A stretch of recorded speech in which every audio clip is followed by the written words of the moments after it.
in the making, bound for a distant shore, world for the taking, men gone forevermore, boarding and setting sail. Sexto Continente, dirigido por el obispo de Orihuela, Alicante, Monseñor José Ignacio Munilla.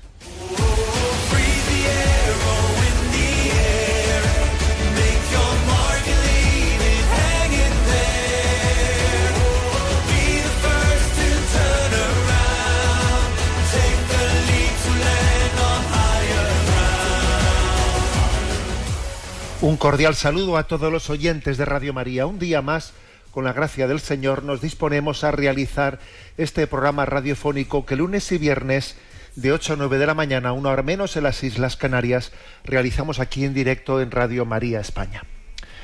Bueno, voy a comenzar por compartiros uno de los mensajes enviados a redes sociales esta semana, pues que quizás ha tenido más eco, por el hecho de que, bueno, pues me he adentrado en un tema de actualidad.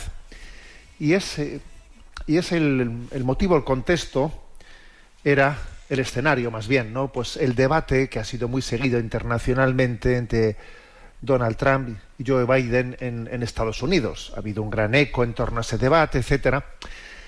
Y estaba yo viendo el noticiario de la noche, en concreto estaba viendo el noticiario de Antena 3. Bueno, y allí se estaba hablando de cómo había estado un candidato, otro candidato, ¿no?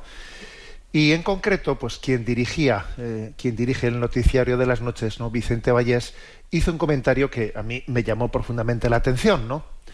A Donald Trump así como a Joe Biden, se le sacaba como su punto más débil del debate, pues el que había dejado patente su debilidad psicológica y la dificultad que tiene de poder estar a la altura de lo que el requerimiento que tiene ser presidente de gobierno, porque psicológicamente pues se dice que no está bien, ¿eh? Con respecto a Donald Trump, pues se le acusaba de que en el debate había dicho muchas mentiras, ¿no? Y la CNN pues cuantificaba cuántas mentiras, pero pusieron un ejemplo concreto entre las mentiras que había dicho, ¿no?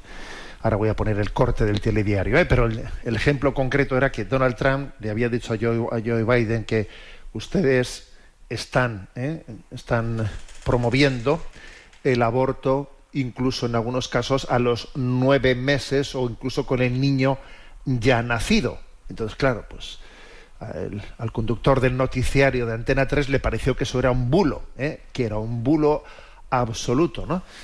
Bueno, pues voy a poner el corte, que son 30 segundos del momento del noticiario. Trump dedicaba sus intervenciones básicamente a mentir, como ha hecho con regularidad durante toda su carrera política. Por ejemplo, a mentir sobre el aborto.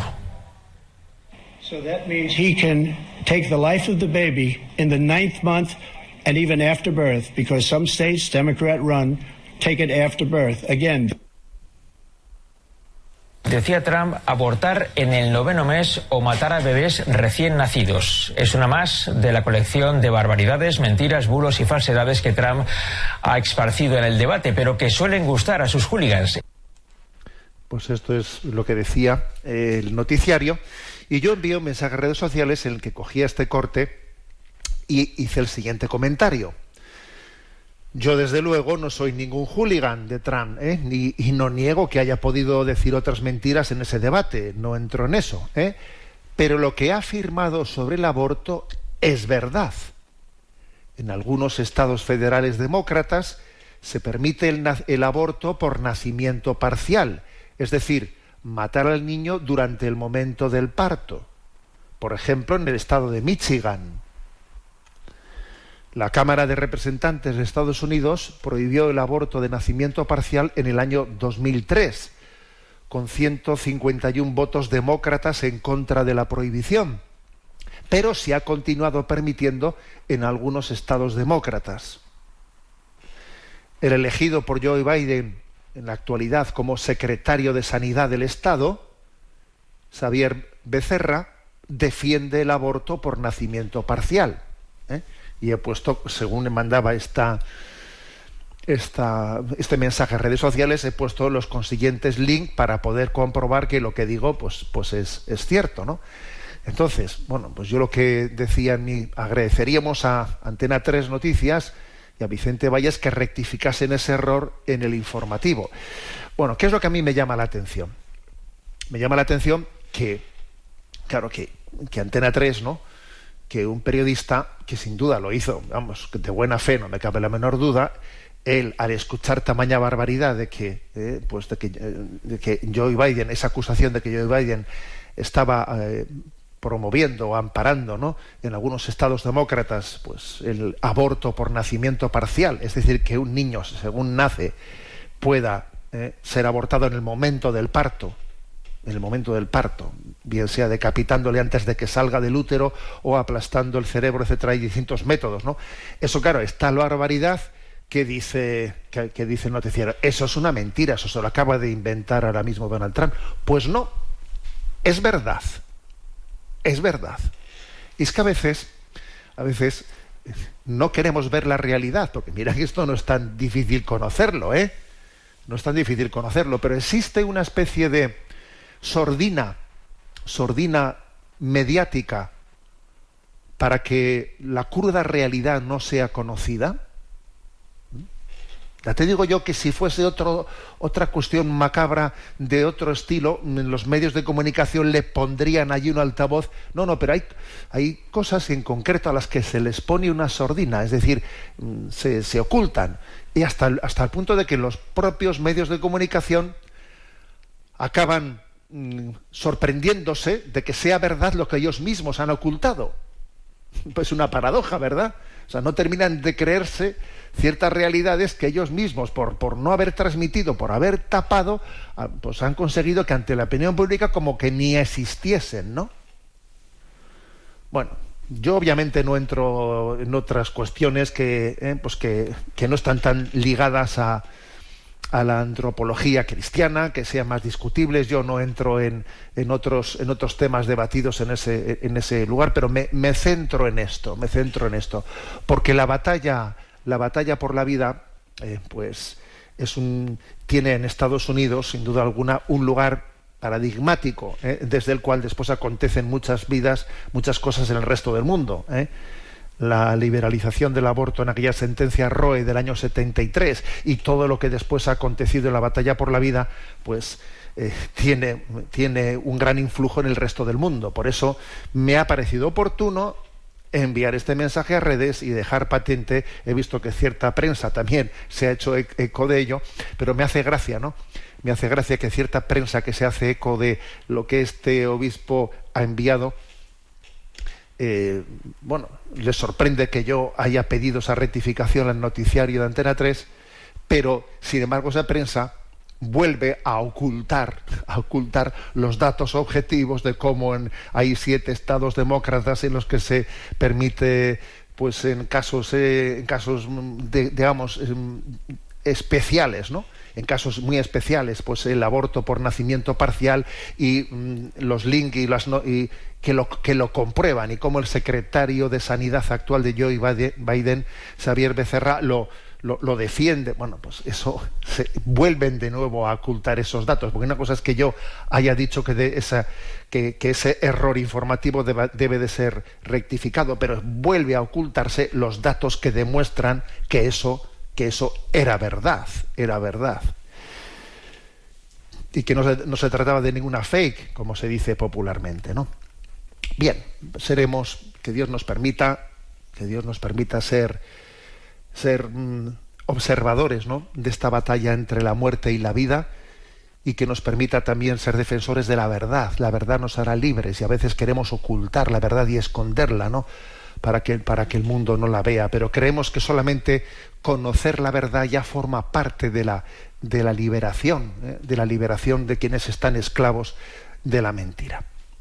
Sexto Continente es un programa que tiene interacción con los que sois usuarios de redes sociales, en Instagram y en Twitter, a través de la cuenta @obispo Munilla, con los que sois usuarios de Facebook, a través del muro que lleva mi nombre personal de José Ignacio Munilla. Los programas anteriores de Sexto Continente están a vuestra disposición, tanto en el podcast de Radio María, como en las plataformas de Spotify, de iVoox, y también en el canal de YouTube, En Ti Confío, así como también se puede acceder a esos programas de Sexto Continente desde la página web multimedia www.enticonfio.org. Bueno, vamos adelante, y he preparado pues una reflexión así especial en este momento veraniego en el que estamos, haciéndome eco de pues una publicación que creo que ha llegado hace poco tiempo a España, y es muy agradecer que la asociación ACDP, la Asociación Católica de Propagandistas, haya tenido pues la iniciativa de poner en marcha una publicación que se llama La Antorcha. Ya lo he comentado en algún programa anterior, ¿no?, en algún artículo, pero deciros que es una publicación, además es gratuita, se recibe gratuitamente, y es trimestral, creo que son cuatro números al año, y estamos en el 5º número, el que ha sido publicado pues en abril, ¿no?, en abril de este año. Bueno, y me parece que, por cierto, se puede también recibir, si uno entra en la página web La Antorcha, allí también tiene los números anteriores colgando en formato PDF, los puede descargar y leer, y la verdad es que pues me parece una lectura magnífica para ese tiempo de verano en el que estamos. Que haya una publicación que tenga la capacidad de abordar temas de fondo, bueno, pues la verdad es que creo que es una... Y además ser capaces de hacerlo pues entrevistando a personas que sean especialmente pues punteras en los distintos campos que se abordan, y hacerlo de una manera fresca, pues atractiva, cercana, pues me parece maravilloso, ¿no? Entonces este número, el último, habla de los vínculos. Ahí va, ¿qué es eso de los vínculos? Bueno, pues voy a hablar en este programa de eso, porque si recordáis, la Conferencia Episcopal Española, pues todavía no hace mucho tiempo, publicó un documento con el título El Dios fiel mantiene su alianza, en el que hacía un diagnóstico, ¿no? Y el diagnóstico decía, aquí el problema, si alguien nos dice, ¿dónde está, cómo definiríamos el problema de lo que está aconteciendo en esta pérdida de norte, en este desnortamiento, ¿no? Entonces allí se utilizaba una palabra, la desvinculación. Nos estamos desvinculando.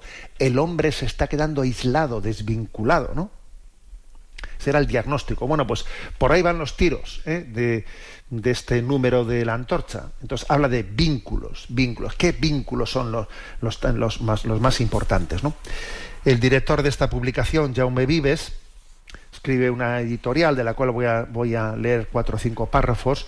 Dice lo siguiente: en mi época universitaria, Miró Ardebol publicó un libro titulado La sociedad desvinculada. En aquel momento el título me sonó a chino, pero con el tiempo he ido entendiendo lo profético de aquella obra y la gravedad de la cuestión que trata. Por cierto, me identifico plenamente con lo que dice aquí Jaume Vives, el director. Yo también recuerdo haber leído aquella reflexión que hizo en su tiempo Miró Ardebol, y que, bueno, pues que de alguna manera fue pionero en España en esta reflexión, en utilizar ese término. Este es un problema de desvinculación, o sea que nos quedamos cada uno es como una célula aislada. Continúa, dice: no puede haber libertad si no hay vínculos, y en nuestra época están prácticamente todos borrados o muy debilitados. ¿Es más libre acaso la pareja que se va a cohabitar para probar si la cosa funcionará que aquella que se compromete a intentar amarse cada día mejor hasta que la muerte los separe?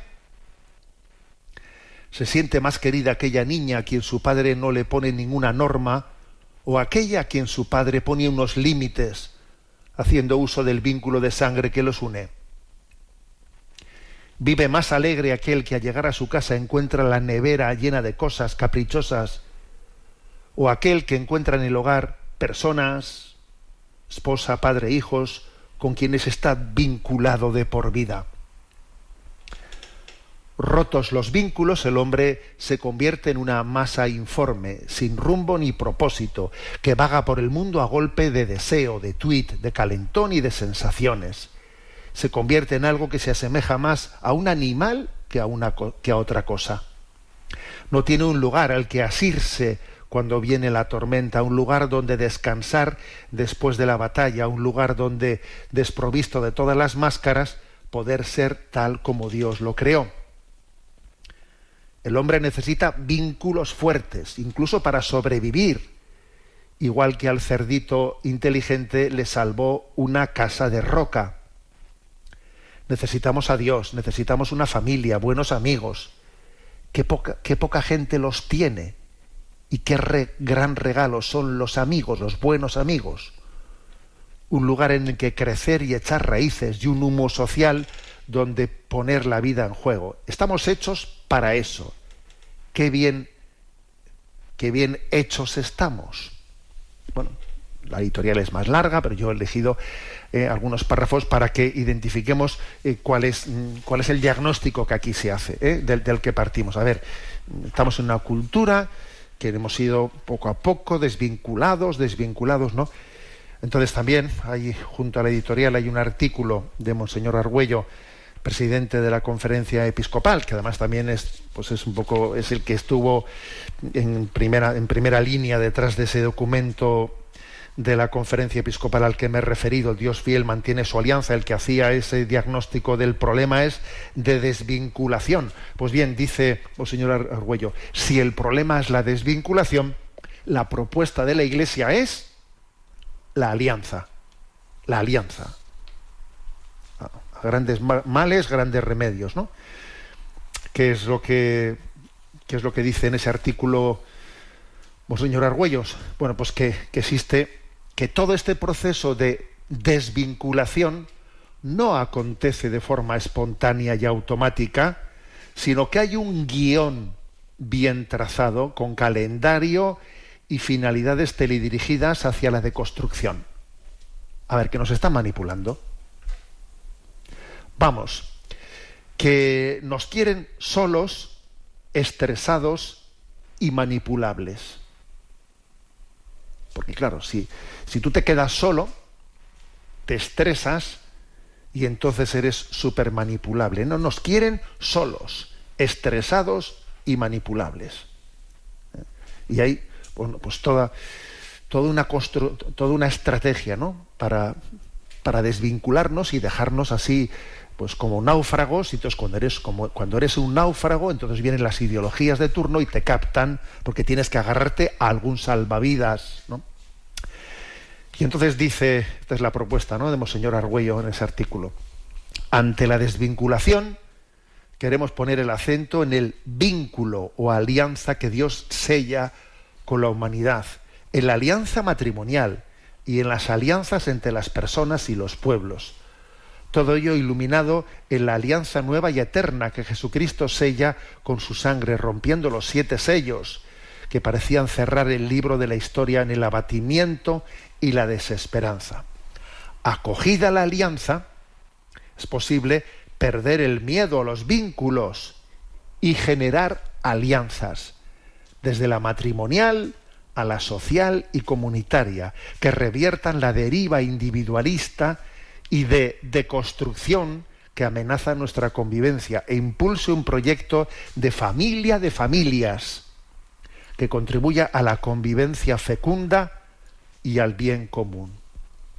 Bueno, pues este es, digamos, ¿no?, la editorial del director y el artículo que le acompaña de Monseñor Argüello, que entonces es, a ver, el problema es la pérdida de vínculos, y entonces la solución es descubrir que Dios nos ha creado vinculados. Dios no nos ha creado individuos, sino nos ha creado personas relacionadas, ¿no? Y desde esas relaciones es que se construye nuestra identidad, ¿no?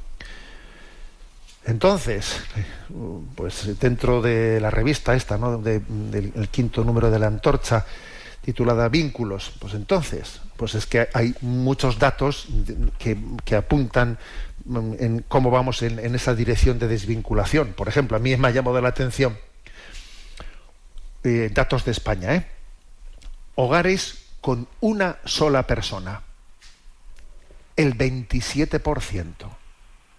Tú fíjate, el 27% de los hogares, o sea, más de 5 millones, viven una sola persona, tú solito en casa, madre mía. Hogares con 2 personas, 28%. Hogares con 3 personas, 20%. Hogares con 4 personas, 16%.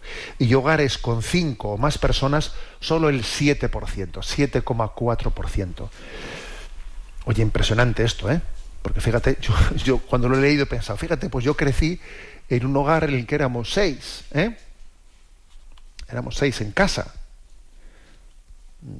Y entonces, fíjate, pues ahora, comparativamente hablando, pues esa unidad familiar, pues seríamos una minoría, ¿no? Hogares con 5 o más personas, 7,4, pues con 6, tú fíjate, pues serán 5%, así, ¿no? Eso configura mucho tu vida, claro. A esto añadamos otra cosa, la soledad que generan las nuevas tecnologías, porque hoy en día este es un tema clave. Las tecnologías están generando soledad. O sea, es posible que en una familia sí convivan pues varias personas, que sea un núcleo de varias personas, pero las tecnologías se encargan de que es como si estuviesen solas. Las tecnologías, me las habéis escuchado muchas veces, parece que han venido para acercar a los de lejos y para alejar a los de cerca. El otro día, ¿no? Me decía uno de los superiores del seminario, ¿no? Pues cómo, igual, pues un seminarista coge y le manda un WhatsApp al superior del seminario, pues para decirle una cosa, ¿no? Que está en la habitación de al lado. Le dice, oye, pero vamos a ver, pero ¿cómo me mandas un WhatsApp para decirme una cosa si estoy en la habitación de al lado? Pues coge, vente y dímelo, ¿no? A ver, que esto pasa en nuestros hogares, O sea, que es que estamos aislados, pero ¿cómo tú quieres estar mandando un WhatsApp a una persona que está viviendo contigo? ¿Pero no puedes hablar con él o qué? A ver, que estamos en estas. Las tecnologías nos están aislando. Teóricamente son para comunicarse las tecnologías ya. Entonces, pues este es el panorama, ¿no? Hay una tendencia hacia el aislamiento, ¿no? Y entonces el antídoto es la alianza con Dios, ¿no? Como dice Monseñor Argüello. Por cierto, me ha llamado la atención una cita bíblica que habla del vínculo, porque aquí el problema es la desvinculación y la solución es el vínculo de la alianza. ¿Hay alguna cita bíblica en la que se hable de esto? Porque claro, son términos un tanto novedosos, ¿no? Un tanto modernos. Esto del vínculo parece que no formase parte. No, sí existe esa cita. Colosenses 3:14. Colosenses 3:14. Y dice, y sobre todas estas cosas, revestíos de caridad, que es el vínculo de la perfección. Hay un vínculo que es la caridad, porque hemos sido creados por amor y estamos llamados a amarnos, y ese es el gran vínculo que se genera entre nosotros, ¿no? Bueno, pues la concreción primera del vínculo de la alianza, del vínculo de la alianza con Dios, ¿cuál es la concreción? Pues más la primera, pues la familia, el matrimonio, porque en la familia, en el matrimonio, se gestan los vínculos antropológicos desde los que se forja nuestra identidad vinculada. O sea, y este es el tema del que quiero hablar hoy especialmente, que esto que he dicho hasta ahora es un poco a modo de introducción, pero es la familia en la que se generan esos vínculos antropológicos que te forjan una identidad que está vinculada, como he dicho antes, que somos personas, que no somos individuos. Bueno, entonces en este número de los vínculos yo destaco entre todos porque es verdad que se habla de vínculos en muchos niveles, de amistades, vínculos de pues, de lo que es la empresa, vínculos. Pero yo me quedo, entre todos los artículos, me quedo con una entrevista que se hace a María Calvo. María Calvo, investigadora sobre masculinidad, feminidad, paternidad y familia. Ya los oyentes del programa de Sexto Continente recordaréis que ya comentamos algún artículo que ella había escrito. Y bueno, pues de nuevo me parece que ciertamente pues la entrevista que se le hace aquí es muy luminosa. Entonces yo voy a hacer una labor de trasladarla con algún comentario, ¿no?, de cómo ella profundiza en hasta qué punto en el seno de la familia recibimos vínculos que son determinantes para nuestro equilibrio, para nuestra madurez, ¿no? El primer ataque al vínculo de la familia es intentar borrar las diferencias entre sus miembros, entre el hombre y la mujer sobre todo, ¿no? O sea, es lo mismo ser hombre y mujer. También otra cosa que se intenta borrar, pues es en esa especie de igualitarismo, bueno, pues que entonces un padre es un amigo y punto. No, perdón, un padre es un padre, no es un amigo, Bueno, pero el primer ataque, ¿no?, al vínculo de la familia es pretender borrar las diferencias entre sus miembros, por ejemplo, entre hombre y mujer, ya que un vínculo es una alianza entre diferentes. Entonces, si todo es lo mismo, ser hombre, ser mujer, ser padre, ser hijo, entonces, claro, si todo es lo mismo, entonces los vínculos no existen, porque los vínculos es la alianza entre diferentes. Obviamente ya sabemos, ¿no?, que el hombre y la mujer son iguales en dignidad, derechos, deberes. Sí, pero un momento. Pero obviamente existen diferencias antropológicas claves. Y existe, por ejemplo, ¿no?, me voy a adentrar en las cosas que dice María Calvo en esta entrevista. ¿Qué es lo específico de la identidad femenina?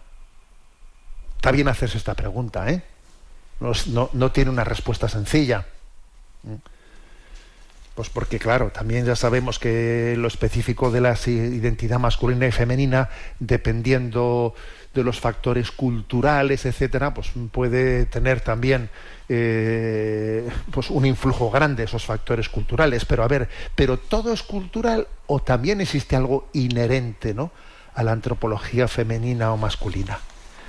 Entonces María Calvo responde: hay algo muy evidente, y es la capacidad que tienen las mujeres de traer la vida al mundo, y eso les configura psicológicamente. O sea, no es únicamente un hecho biológico. Se cree alguien que la maternidad eso se reduce meramente al hecho de tener un útero y que eso no tiene otros influjos psicológicos. Por Dios, claro que los tiene. Esto le permite, ¿no?, ejercer a la mujer una ética del cuidado de un modo muy especial. Una ética, una sensibilidad de cómo cuidar en ese instinto de maternidad, ¿no?, que no solamente es un órgano biológico para traer la vida al mundo, es que le configura en su psicología, ¿no? Entonces dice María Calvo, ¿no?, como la maternidad hacia la mujer totalmente distinta al hombre. Nosotras, dice, tenemos una visión de la vida más humana y enfocada en la persona. La mujer está más preparada para el encuentro, para lo íntimo, para los sentimientos. El hombre lo está para el exterior, para la independencia, para lo público. Pues bien, ¿no?, la complementariedad de estas dos sensibilidades, masculina y femenina, es clave para el equilibrio de los hijos. Es clave, ¿no? ¿Y qué es lo específico, ¿no?, de la condición masculina?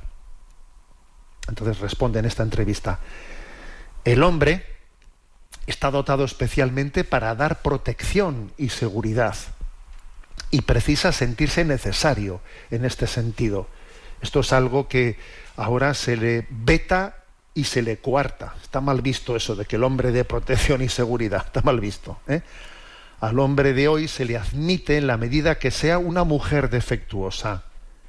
Se le exige que sea suave, cariñoso, emotivo, sensible, y todo esto es magnífico, claro. Pero cualquier hijo, cualquier hija, cualquier mujer quiere un hombre que en un momento dado le pueda dar protección y seguridad.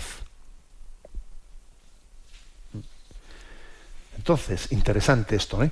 Ahora bien, esta crisis de masculinidad que estamos viviendo, ese no saber qué rol ocupa el hombre, también ha acontecido en la mujer, también ha acontecido, ¿no?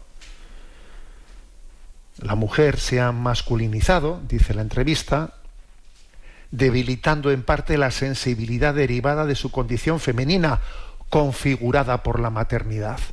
O sea, la crisis de que el hombre, el padre, no sepa exactamente qué pinto yo, también eso ha acontecido, ¿no? En la madre. Dice, la feminidad tiene dos dimensiones. Una dimensión psicológica ligada a la maternidad, seamos madres o no, porque aunque una mujer no haya llegado a ser madre, tiene esa dimensión de maternidad en su psicología, ¿eh?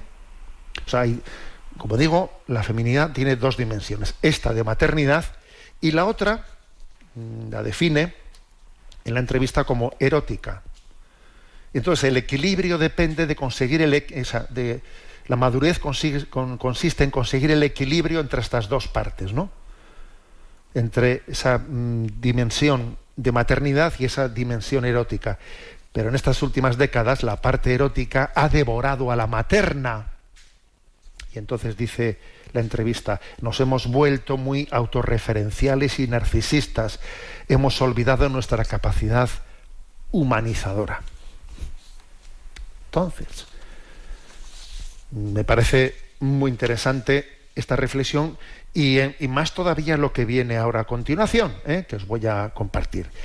¿Qué impacto tienen los vínculos de paternidad, masculinidad y de maternidad, feminidad en los hijos?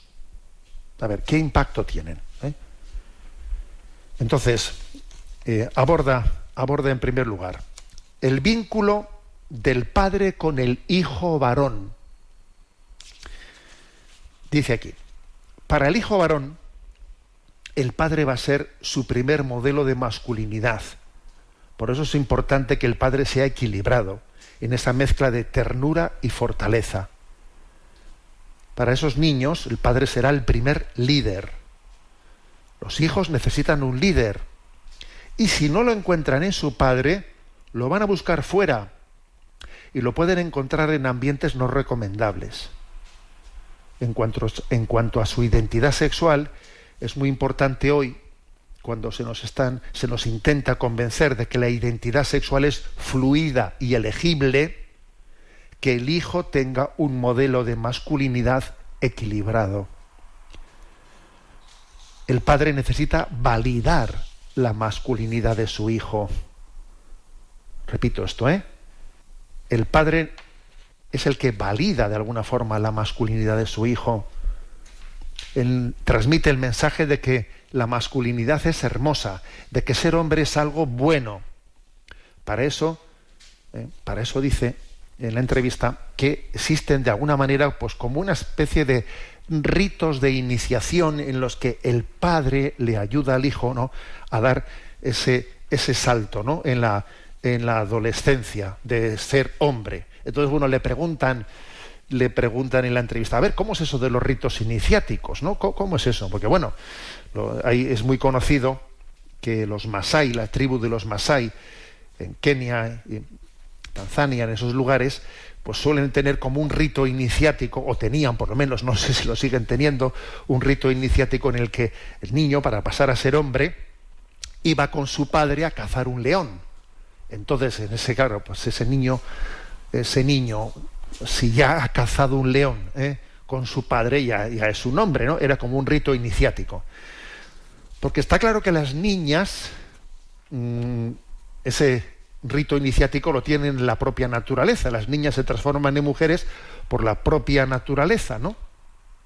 Que de repente pasa, ¿no?, a tener esa menstruación, etcétera. Sin embargo, en el varón, la naturaleza no se vive de esa manera, ¿no? Y necesita un padre que le conduzca con cariño pero con autoridad hacia la hombría. Entonces se habla en la entrevista de unos ciertos ritos iniciáticos, ¿eh? Las madres, dice la entrevista, podemos transformar un embrión en un niño, pero no podemos transformar ese niño en un hombre. Para eso se necesita un padre. Ojo a esta expresión, de María Calvo. Las madres podemos transformar un embrión en un niño, pero no podemos transformar ese niño en un hombre. Para eso se necesita un padre. Y hay ciertos ritos, ¿no?, que marcan el camino de la infancia a la madurez, en el que el padre le da una responsabilidad a su hijo, lo introduce, estamos hablando del hijo varón, lo introduce en ambientes que pertenecen a adultos, con pequeños gestos como de llevarlo un día al trabajo, de llevarlo a ver un partido de su deporte favorito, de hacerlo miembro del club, de compartir una afición, o sea, es decir, ¿no?, yo estoy compartiendo contigo aspectos que antes pues estaban vetados para ti, ¿no? Y es, bueno, pues él dice, ¿no?, pues esta expresión, como son como ritos iniciáticos en el que el padre transmite a su hijo varón esa especie de conciencia, de identificación con tu ser hombre y de dar cara a la vida, ¿no? Son ritos que al niño le hacen sentirse orgulloso y validado por su padre, y que le interpreta como mi padre está orgulloso de mí y me está conduciendo a este mundo de adultos al que quiero pertenecer. Yo, por ejemplo, fijaros, pues si tengo que hacer una memoria, es difícil, hablar así a tantos años, pero sí que recuerdo pues como el hecho de que tus padres te hiciesen participar también de aspectos de su trabajo, ¿no?, que tu padre te contase aspectos de su trabajo y que también, pues, oye, ¿me acompañas? Hacemos esto, y que te hiciese participar un poco en ese trabajo que él realizaba, te hacía descubrirte como hombre, ¿no? Bueno, esto por lo que se refiere a los vínculos del padre con el hijo. Pero es que también es interesantísimo, la verdad es que lo que os voy a contar ahora me ha sorprendido, o sea, no lo había pensado así explícitamente, ¿no? Y la verdad es que me ha maravillado, el vínculo del padre con la hija. ¿Cómo es ese vínculo del padre con la hija? Bueno, vamos a ello, pero antes vamos a tener un momento de descanso y oración, escuchando esta canción de Marcela de María y Campos, que se llama Ven.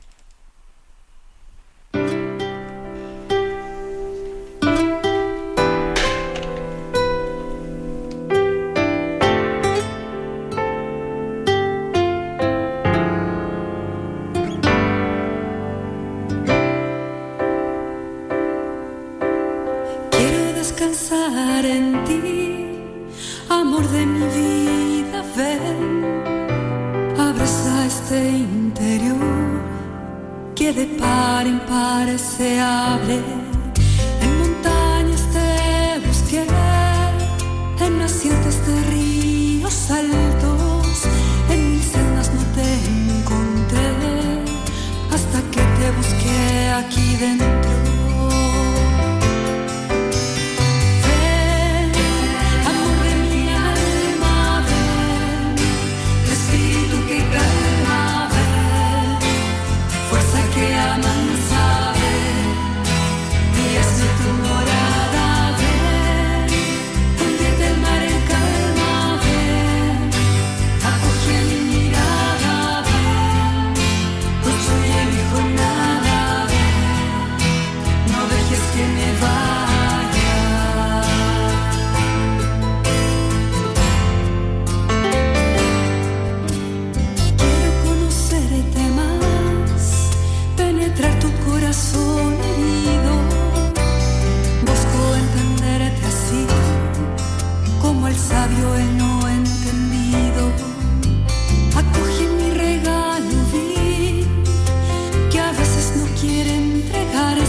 Que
Ven, canción de Marcela, de María y Campos. Continuamos en este programa en el que estamos desgranando algunas partes de ese número 5 de la revista Antorcha, en el que ha abordado el tema de los vínculos, y en concreto en una entrevista que se realiza a María Calvo, pues he ido desarrollando cuál es lo más característico de ese vínculo que se crea con la masculinidad, con la feminidad, cuál es el vínculo del padre con el hijo. Ahora voy a desentrañar presentaros, ¿no?, lo que en esta entrevista se dice del vínculo del padre con la hija, que me ha parecido muy potente. Dice: el padre será para la hija su primer amor, y esto es muy importante, porque va a ser el filtro a través del cual mire al resto de los hombres. Si ve en su padre un hombre enamorado de su madre, que la respeta, que trabaja en casa, ese es el filtro que ella va a exigir a los hombres. La mejor recomendación que podemos dar a los padres es que tenéis que ser como queréis que sean los novios de vuestras hijas. Y dice María Calvo en esa entrevista: hace poco estaba tomando un café en la universidad y oí a un grupo de chicas de unos 20 años que decían que no se querían casar, que no querían saber nada de los hombres, que todos eran machistas y pervertidos. Pero una de ellas dijo: yo no pienso así. Yo quiero encontrar un hombre que me mire como mi padre mira a mi madre. Madre mía, toma ya. Me ha parecido esto potente, ¿eh? Me ha parecido potentísimo, ¿eh? Porque es curioso, ¿no? Al final, ¿sabes? Una hija ha visto lo que es la paternidad, ha visto lo que es la esponsalidad, y dice: a mí me gustaría ser querida y ser amada como mi madre, como mi padre amado a mi madre. Madre, es que claro, vamos, es que me parece que tiene una fuerza, ¿no?, de transmisión de vínculos, una enseñanza de cómo es un vínculo maravilloso, ¿no? Entonces, a ver, heridas derivadas de la falta del vínculo paterno. A ver, existen heridas derivadas, ¿no? En el caso de las hijas, cuando han tenido una falta de vínculo paterno, pues las hijas suelen interiorizar esa falta de vínculo afectivo con el padre, y muchos estudios demuestran que lo interiorizan con depresión, baja autoestima, incluso anorexias, buscando el afecto masculino en otros hombres, en relaciones sexuales inadecuadas, con embarazos adolescentes. No quiero decir con esto, obviamente no lo dice tampoco en la entrevista, que todos los casos en los que se produzcan ese tipo de situaciones, que si una anorexia, que es un tal, que es un cual, en todos esos casos haya acontecido que haya fallado esa referencia del vínculo paterno. Pero es obvio que esa carencia de ese vínculo paterno es un caldo de cultivo muy grande para que todo esto acontezca. En el caso de los hijos, de los niños, ¿no?, con falta de vínculo paterno, pues los varones suelen exteriorizar la falta de este vínculo muchas veces en agresividad, en rechazo de lo masculino, incluso de manera violenta, ¿no? El informe del fiscal de menores del año pasado en España muestra que el delincuente tipo es varón, menor de edad y sin padre. Y este es un dato al que no se le da importancia hoy en día, ¿eh? Hay un dato por ahí, es que el 90% de los reclusos de Estados Unidos nunca tuvieron padre, nunca tuvieron la figura de paterna en la familia, ¿eh? Vaya dato es ese, ¿eh? Vaya dato. En todos los altercados, ¿no?, que hubo en Francia en agosto pasado, con jóvenes saliendo a la calle, destrozando mobiliario urbano, quemando coches, saqueando tiendas, a más de 1000 de esos delincuentes, ¿no?, se les hizo un seguimiento sociológico y se demostró que habían crecido sin padre. Estos jóvenes necesitaban ese orden de filiación que transmite un padre, ¿no? Macron, el presidente Macron, dijo, cuando vio ese desastre, ¿no?, dijo una frase famosa: aquí hay hambre de ley, pero en realidad hay hambre de padre. Hambre de padre. La ausencia paterna genera angustia existencial, y de esa angustia existencial pues pasan muchísimas cosas, ¿no? Entonces es interesante como en esta entrevista se habla de qué heridas ocurren cuando una niña, una hija, le falta el vínculo paterno, y qué heridas pasan cuando a un niño le falta el vínculo paterno. Ante la evidencia, ¿no?, ante la evidencia de la necesidad que tienen los hijos de la figura paterna, hay que pensarse qué pensamos de la búsqueda de la maternidad en soltería, que esto también es muy de nuestros días, ¿eh? Porque, a ver, una cosa es que una mujer que se haya quedado embarazada y el padre desaparezca, y ella lleva adelante la crianza de ese hijo como madre soltera, como una auténtica heroína esa mujer, y habrá, pues mira, pues ¿qué quieres que te diga? Habrá personas que le ayuden de alguna manera a suplir esa carencia de figura paterna, ¿eh? No será lo mismo, pero habrá, pues, que si el abuelo, que si un tío, que si tal, habrá figuras que suplan de alguna manera, ¿no? No será lo mismo, pero harán lo que puedan. O sea, pues alguien que se quedó embarazada, o que su marido le ha abandonado, o que se ha quedado viuda, pueden ser muchas cosas, ¿no? Y se lleva adelante pues la crianza a un hijo pues en soledad, ¿no? Pero otra cosa es que se busque la maternidad excluyendo positivamente la figura de paterna. O sea, yo quiero ser madre, pero no quiero que haya padre. A ver, eso es otro tema, ¿eh? Eso es otro tema. Porque las madres solas, ese tipo de unión familiar, que por cierto es el que más crece en España en las estadísticas sociológicas, y en Finlandia, Suecia y Francia es la familia mayoritaria, dice, ¿no?, pues María Calvo en esta entrevista, que lo terrible es que ese niño no nace libre, sino sometido a una relación de dominación, porque viene a cumplir un fin en la vida de esa madre, ser el acompañante de su soledad existencial.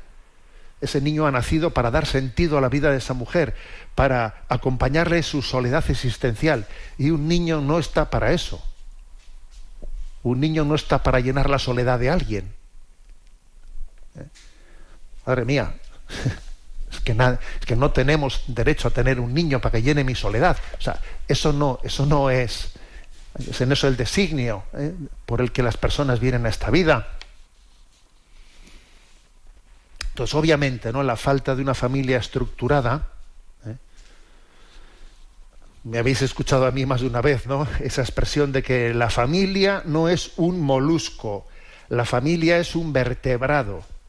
A ver, la familia, porque muchas veces aquí se habla de familias, como si, la familia no es un molusco, es un vertebrado, y una familia estructurada está vertebrada en torno a un matrimonio, ¿no? Entonces, claro, la falta de una familia estructurada puede influir de forma notoria en las crisis de identidad sexual. Y el motivo de que sobre este tema no se hablen, o sea, no tengamos datos estadísticos, ¿no?, es por la censura que existe.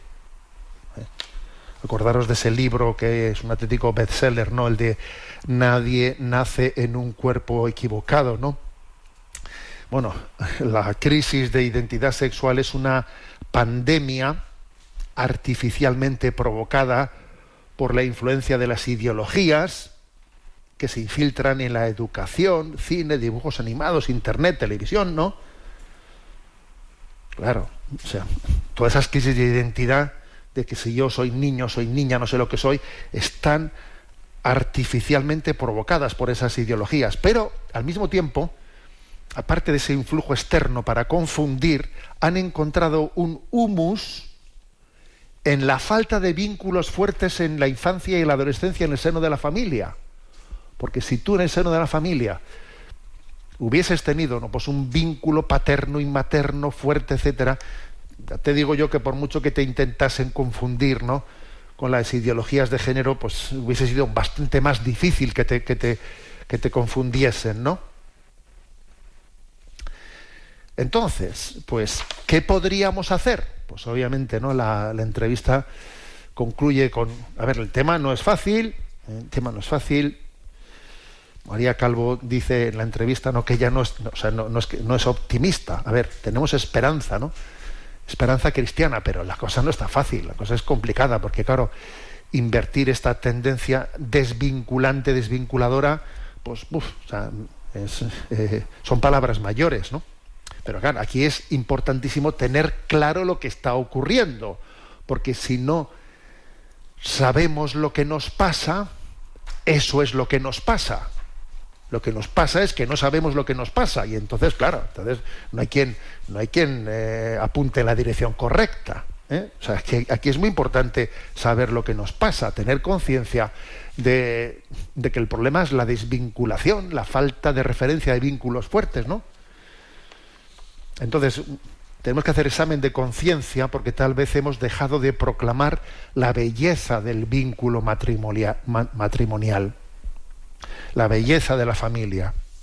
Yo una cosa que hago, que ya los que me conocéis ya lo veis, pues yo procuro también de vez en cuando, ¿no?, pues en redes sociales, en los sitios en los que estoy, mostrar la belleza de la familia. Me encanta sacar una fotografía con una familia, con los niños, que todo el mundo vea la belleza de la familia, ¿no? O sea, creo que es importante mostrar esa belleza, ¿no? Y trabajar día a día el vínculo matrimonial.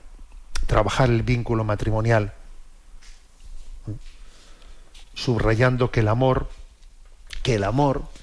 es un ejercicio de la voluntad, que el amor es querer, y no es un mero sentimiento romántico, señores. O sea, tenemos que trabajar el vínculo matrimonial, aprender a amar, educar, ¿no?, y purificarnos. Hay que purificarse, hay que desintoxicarse, ¿no?, de muchas adherencias confusas que se nos han hecho, pues, con todo ese sentimentalismo romántico, para así autentificar los vínculos familiares. Hay que luchar y cuidar los vínculos para que mantenemos en el hogar, ¿no?, para que tengamos vínculos de calidad. Cuando ves, ¿no?, que alguien ha hecho una apuesta diciendo, bueno, pues en el trabajo voy a ver cómo lo hago, pero voy a hacer el pinopuente para que yo tenga más tiempo de estar en casa y de estar con los hijos, y así los vínculos sean más fuertes. Cuando tú ves que hay matrimonios, ¿no?, que hacen el pinopuente, ¿no?, pues para priorizar el que se puedan cuidar los vínculos familiares, ¿no?, para que nuestro hogar no sea una pensión a turnos, pues la verdad es que entonces te quitas el sombrero, ¿no? Te quitas el sombrero. En la editorial de esta revista que estoy hoy comentando, el director Jaume Vives, pues comenta una anécdota, ¿no? Dice que es un amigo suyo, dice que trabó una amistad bonita con una familia americana y que se fue a pasar unos meses a su casa en California, ¿no? Y que el primer día que estaba en su casa, pues a eso de las 5 de la tarde, como vio que nadie le decía nada, ¿no?, se le ocurrió preguntar a qué hora se comía en aquella casa. Entonces le dicen, no, aquí a ninguna hora, cada uno coge lo que quiere de la nevera y se lo prepara, ¿eh? Entonces, claro, se quedó alucinado, ¿no? Y entonces el asunto duró poco, porque al día siguiente este hombre, él preparó la mesa, cocinó para todos y todos compartieron, todos estaban alucinados, ese invitado que tenían, como había preparado una comida para todos, y tenían una agradable sobremesa, ¿no? Y desde aquel día, pues así, comieron todos juntos, ¿no?, mientras que este hombre estuvo invitado en esa casa en California, ¿no? Y comentaba, pues, cómo aquella familia se habían enamorado de su amigo y venían con frecuencia de Estados Unidos a pasar unos días aquí, ¿no? Esto nos llama la atención, porque dice uno, madre mía, esto ocurre, esto ocurre, y no hay tanta diferencia con lo que pasa en nuestras familias, con que comemos delante de un móvil que parece que no sabemos ni delante de quién estamos comiendo. Entonces, luchar por los vínculos de la familia es tan importante, que Dios nos conceda esa gracia. La bendición de Dios Todopoderoso, Padre, Hijo y Espíritu Santo. Alabado sea Jesucristo.